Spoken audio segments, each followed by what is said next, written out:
مخاطبین از رسانه پشت پرده ماجرای فیلم استاندار سابق یادتونه تیم میگه که منم داشمی رو های گلزار جابجا کرد. درود به مخاطبین عزیز، بنده امین فردین به همراه تیمم بار دیگه با یک برنامه پشت پرده دیگه با شما هستیم. امیدوارم که هر کجا این کره خاکی که هستید و صدا و تصویر من رو ببینید و بشنوید حال دلتون خوب باشه.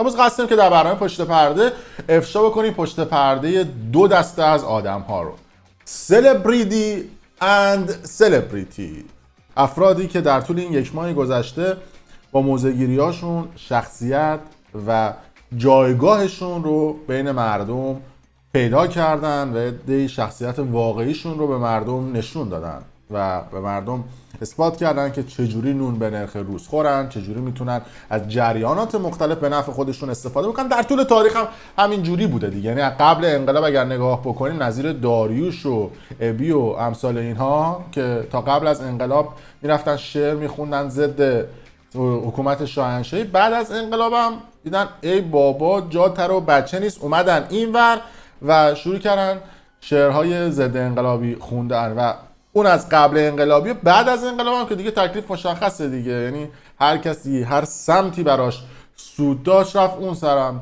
آخرین مدلش هم ما میتونیم اشاره بکنیم به صحبت‌های خانم گلشیفته فراهانی به عنوان یکی از سلبریتی‌هایی که توی این روزها واسه ما شده فعال سیاسی و اظهار نظرهای متفاوت و مختلفی تو فضای مجازی انجام میده و واقعا فرقی نمیکنه شما داخل ایران باشید یا خارج از ایران باشید، بالاخره یه جا فیکتون میزنه بیرون دیگه، یعنی یه جا اون بی سواد بودنتون میزنه بیرون. در اینکه خانم گلشیفته فراهانی یک بازیگر تمام عیاره شکی توش نیست، در اینکه تونسته تو فستیوال های مختلف جایزه بگیره شکی توش نیست، در اینکه یه عده به خاطر بازیش دوستش دارن شکی توش نیست، اما اینها دلیل بر این نمیشه که ایشون یه سیاستمدار باشه یا بتونه توی موضوعات مختلف سیاسی اظهار نظر بکنه و همه چی دان باشه.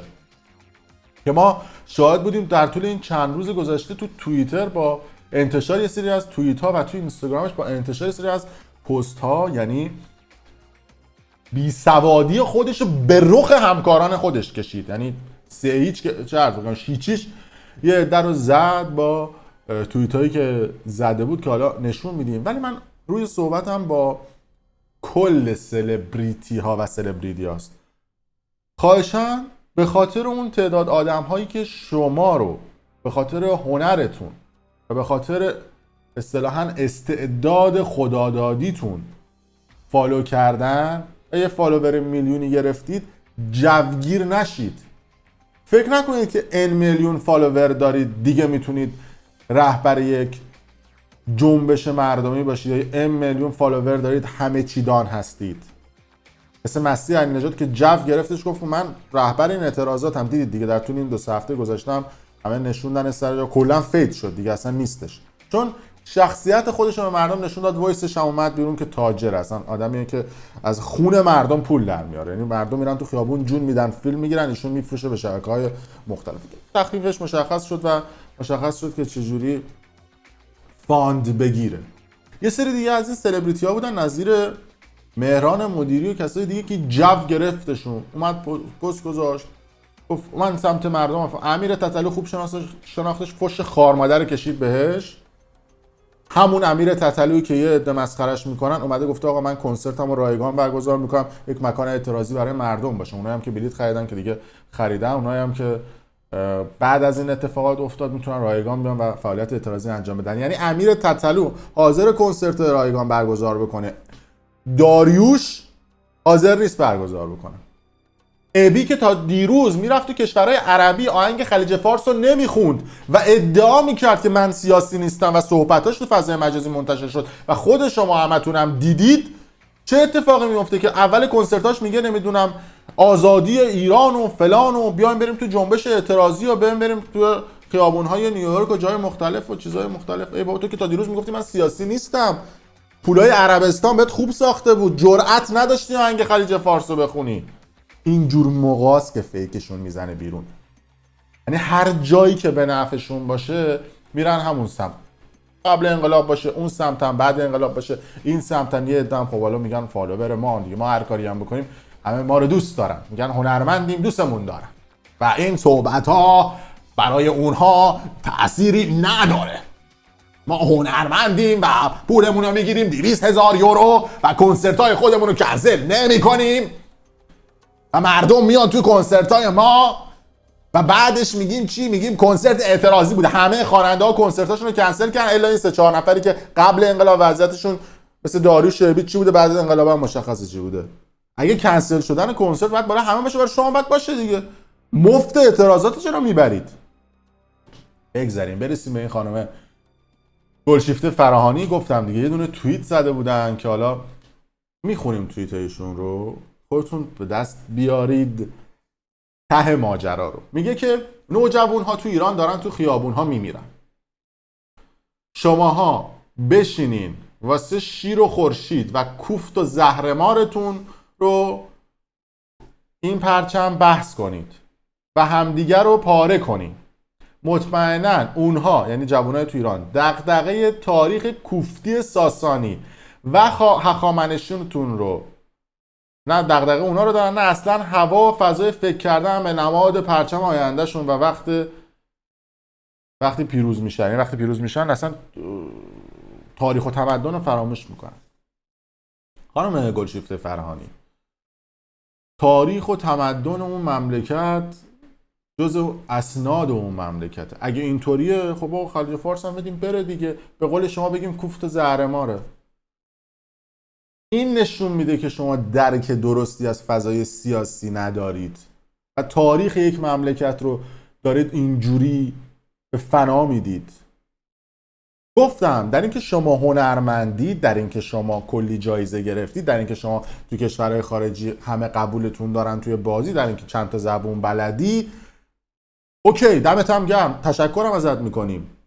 اما این دلیل بر این نمیشه که شما آدم سیاست مداری باشی و بخوای توی این موضوعا به صورت جوگیرانه نظر بدی.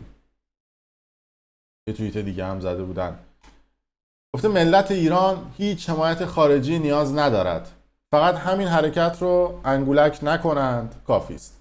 این حکومت سالم، آزاد، رشوه نخور، یک حکومت سالم، آزاد، رشوه نخور و وطن دوست چه منفعتی برای دنیا داره؟ ایران از حراج در بیاد چه سودی برای چین و روسیه و اروپا و امریکا داره؟